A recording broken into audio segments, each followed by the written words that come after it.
Salibonani izihlobo zami ngegama lenkosi yethu Jesu.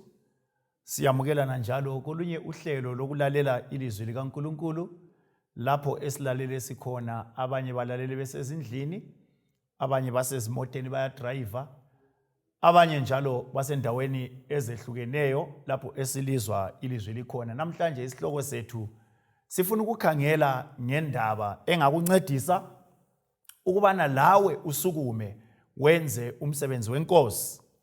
Isihloko sethu sithi sona ngesilungu, ngizayibeka ngesilungu ukuze kuphume kuhle, ithi yona two unlikely preachers. Abatshumayeli ababili abangejwayekelanga. Ngizafunda incwadi ezimbili eBhayibhelini zilandelana bese ngikhuluma lokho endinga ukubana sikhulume ngakho. Yakuqala ngizafunda encwadini kaMarko isahluko ngu-5 ivesi ngelika 20. Lithi iBhayibheli lapha ngesilungu, so the man started off to visit the 10 towns of that region and began to proclaim the great things Jesus had done for him. And everyone was amazed at what he told them. Ngicela lingivumele ngifunde encwadini kaJohane njalo isahluko ngesika 4. Funda encwadini kaJohane isahluko ngesika 4 ivesi ngelika 28 kusiya ku 29. Lithi iBhayibheli, the woman left her water jar besides the well and ran back to the village, telling everyone, come and see a man who told me everything I ever did. Could he possibly be the Messiah? Bonga Nkosi ibusise ukufunda kwelizwi layo. Silapha sihlobo ethandekayo ukukhangela indaba zabantu ababili, two unique outcasts eBhayibhelini, kodwa ekucineni bagcina besiba ngabatshumayeli abamangalisayo.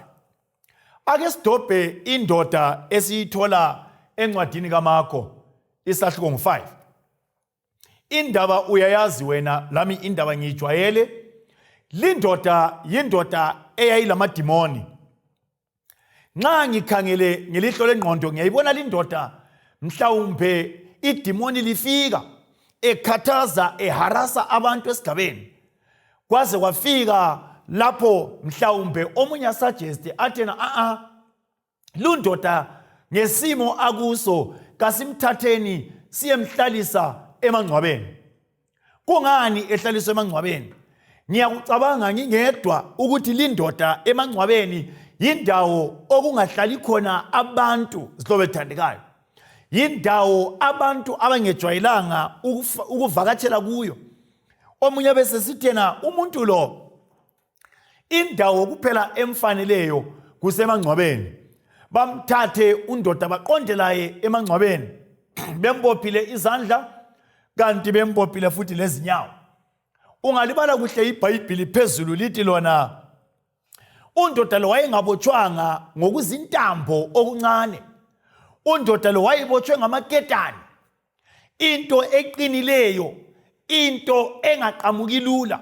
Kodwa iBhayibheli liyakubeka lithi lona nxa kwase kumvukele undoda lo zihlobo ethandekayo wayeqhamula amaketane lawa kwangathi uqhamula okuzintambo nje, athathe amatshe azisike umzimba wonke, avuze igazi, besabe abantu, kungabi lo muntu ohambela kuloma ngenxa yesimo lindoda eyayikuso.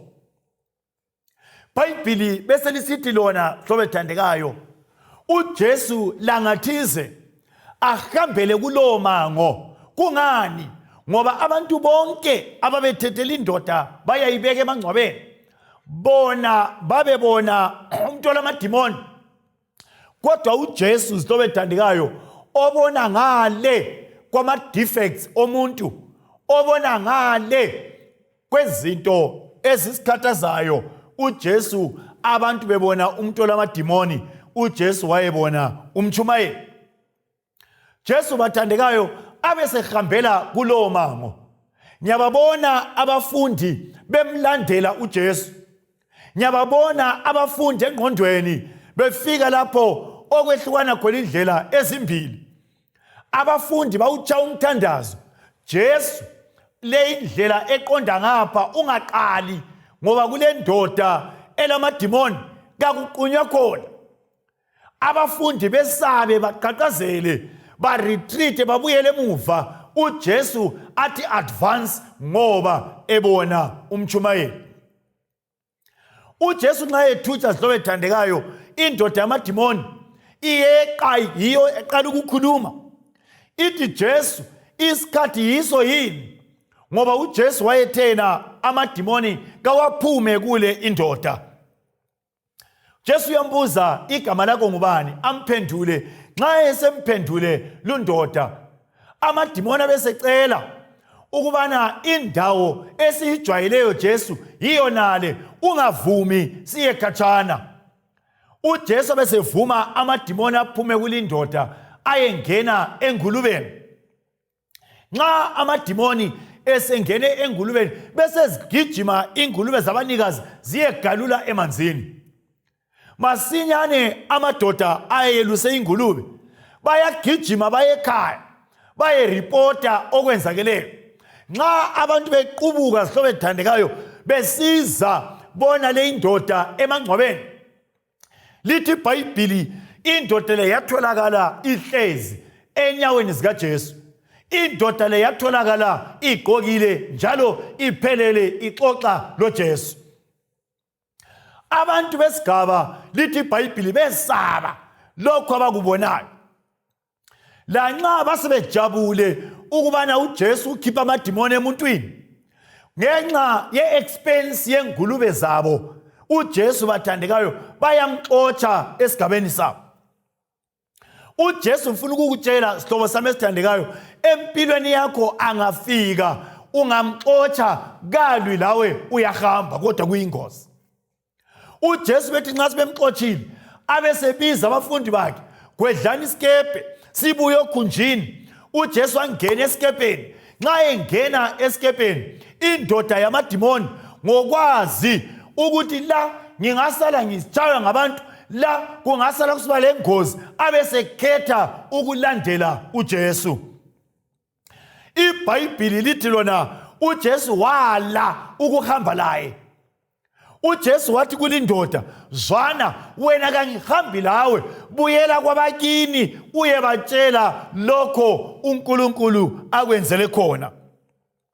Bese lisithi ke iBhayibhili undoda waqala sihlobo ethandekayo ukungena, hayikhona umuzi owodwa, kodwa hayikhona idolobho elilodwa, hayikhona umuntu oyedwa, kodwa lithi iBhayibhili wangena imizi, wangena amadolobho, wangena isigaba, wangena emizini yabantu ebatshela lokho uNkulunkulu amenzele khona. Kungani ndobha lindaba sihlobo esithandekayo? Kulabantu phakathi kwethu mhlawumbe empilweni zabo ngenxa yobubi ababenzileyo, ngenxa yezinto ezimbi abadlule phakathi kwazo, engqondweni zethu esigabeni sesibathethe labo bantu sabapaka emangcwabeni.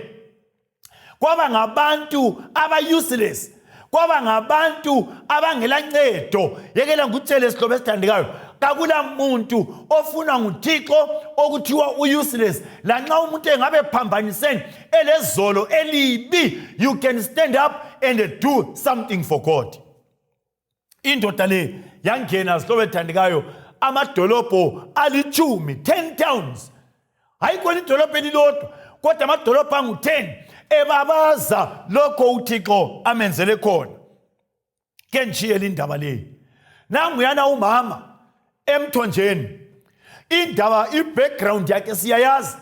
Useqedile amadoda abantu esigabeni, kasahambi labanye ukuya kukha amanzi. Umama lo sehamba ngezikhathi ezi-awkward. Umama lo sehamba ngezikhathi kungelabantu. Athi uyafika emthonjeni athole nansi indoda ihlezi. ngokwazi kwakhe lumama abese ikhangela lindoda mhlawumbe azafise ukuthi ngabe uyaphosa lubaba ilizwe lilodwa njengoba engumama othanda obaba. Abese fika lumama ignore uJesu azenzele ibusiness yakhe kwazise isihlobo ethandekayo uJesu uthuma abafundi bakhe bonke belithumi lambili ukuyathenga ukudla. Nxa umama ebhizi ngokukha amanzi uJesu uyacela athi kulo umama ngicela unginathise. Umama abesemkhangela uJesu iresponse yakhe kuJesu athi yena wena njengomJuda uzacela njani amanzi emuntwini wezizweni ngoba lina amaJuda kalidlelani lathi. Baxoxisane isihlobo ethandekayo baze bafike esigabeni uJesu amtshela khona ukubana mama alubana kade usazi ukubana ocela amanzi kuwe ngubani, wena nguwe obuzabuya uzocela kimi amanzi ngoba amanzi engiza kunikeza wona kawusoze uphinde wome futhi. Umama elizwa lelibala abese sithi kuJesu ngicela ungiphe lawo manzi mhlawumbe ngebackground yami ukuze ngibe lokembuya la ngizifaka ku risk yokutshaywa ngamadoda ngomama babanikazi. uJesu sihlobo ethandekayo abese sithi kulumama amanzi is not a problem ngingakunika kodwa hamba uyebuya lomngakho. Ke ngubuze sihlobo esithandekayo kungaphi eBhayibhelini lapho kwabala khona uJesu ecelwa ngabantu kwenzelwa ulutho oluthile lapho akathuma khona umuntu kubana hamba uyebuya lomngakho. uJesu sihlobo ethandekayo efuna ukusebenzisa abantu uyadobha lezidakwa, uyadobha labalamadimoni, uyadobha lezifebe, uyadobha labalamanga as long befuna njalo bezimisele ukwehlukana lobubi bakhethe uJesu.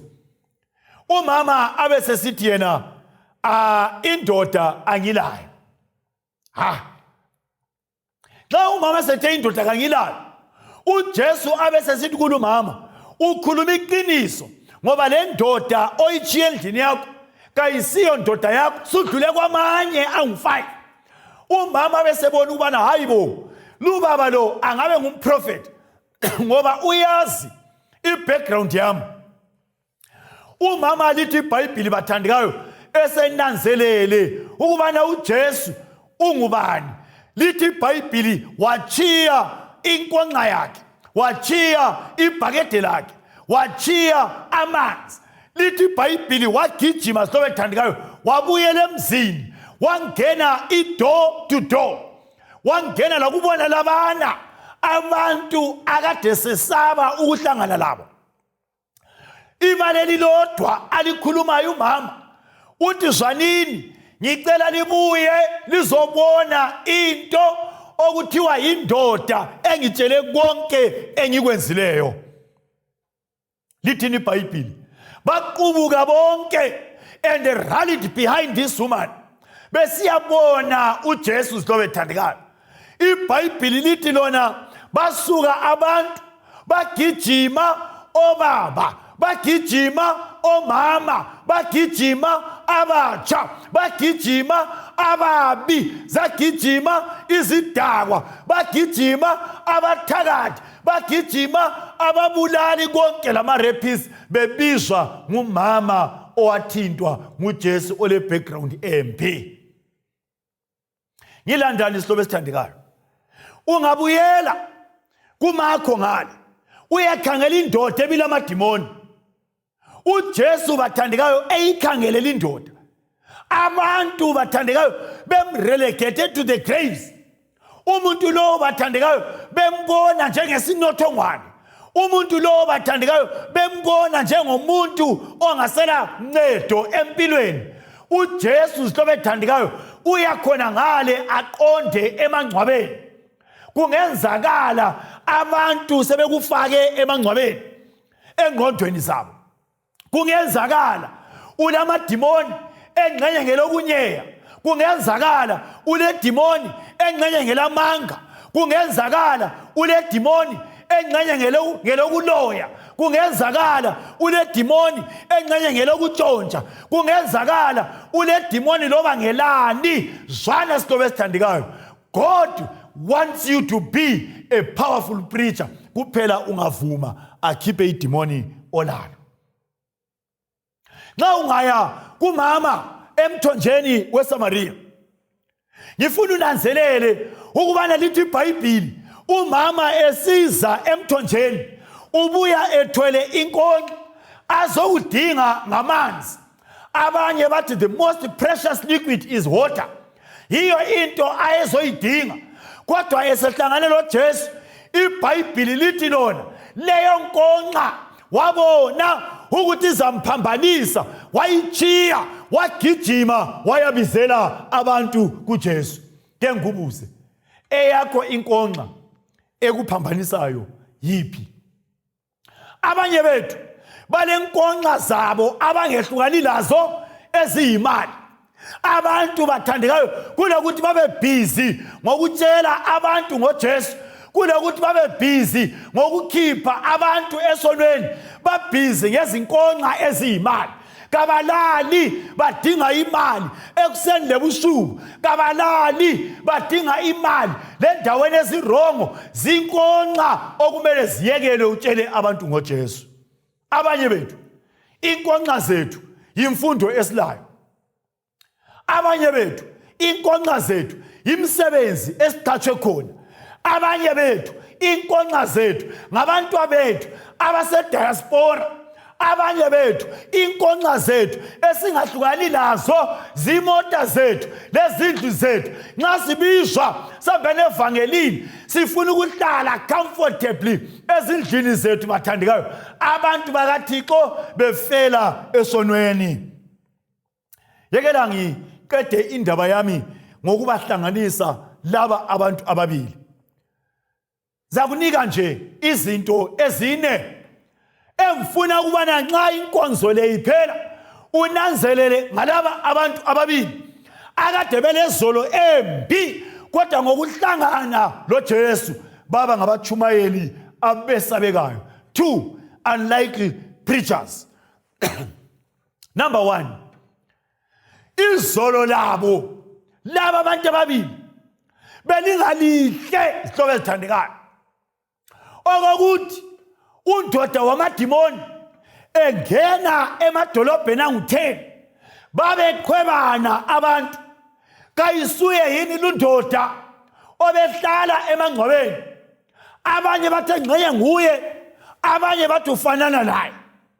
Umama bathandekayo obeqeda amadoda abantu esehlangane loJesu, esegijima, echumayela, ethi ebantwini bonke including amadoda adlula kuwo, come and see the men. Bayabuzana abantu, kayisuye yini umama lo obengayiwa emadodeni abanikazi? Zwanini ihlobo ethandekayo, izolo lakho lingaba libi, kodwa sihlangane loJesu wakuthinta, you will become a powerful preacher.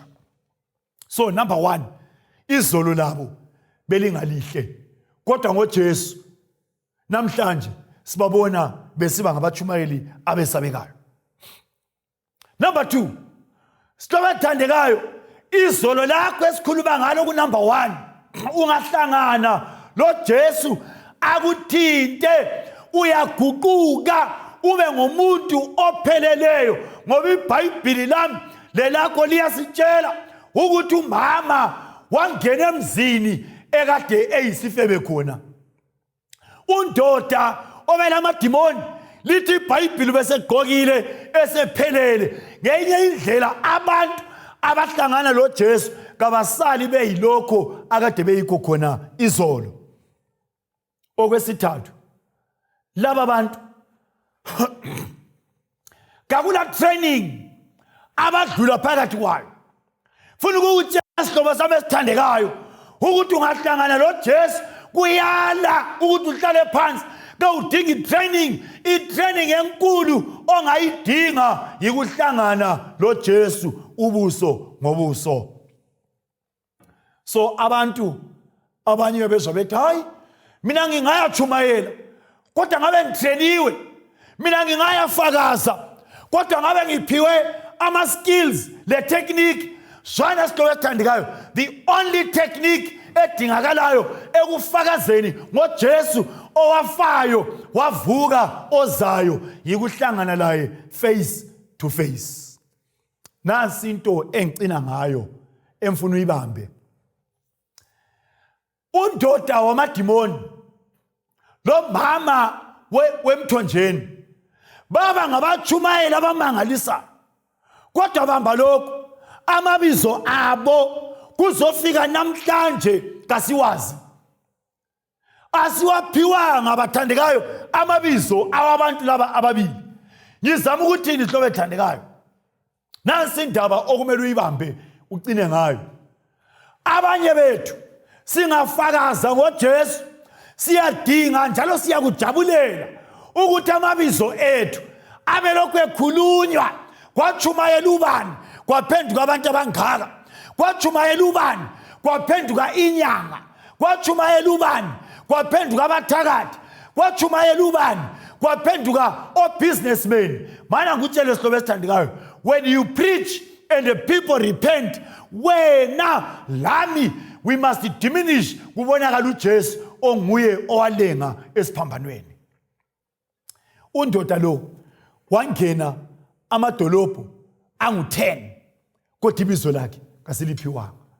Baphenduka abantu kwaba lesimanga kodwa ibizo lakhe lanamhlanje kunje kakho olaziyo. Umama bathandekayo waqubula umuzi wonke weSamaria.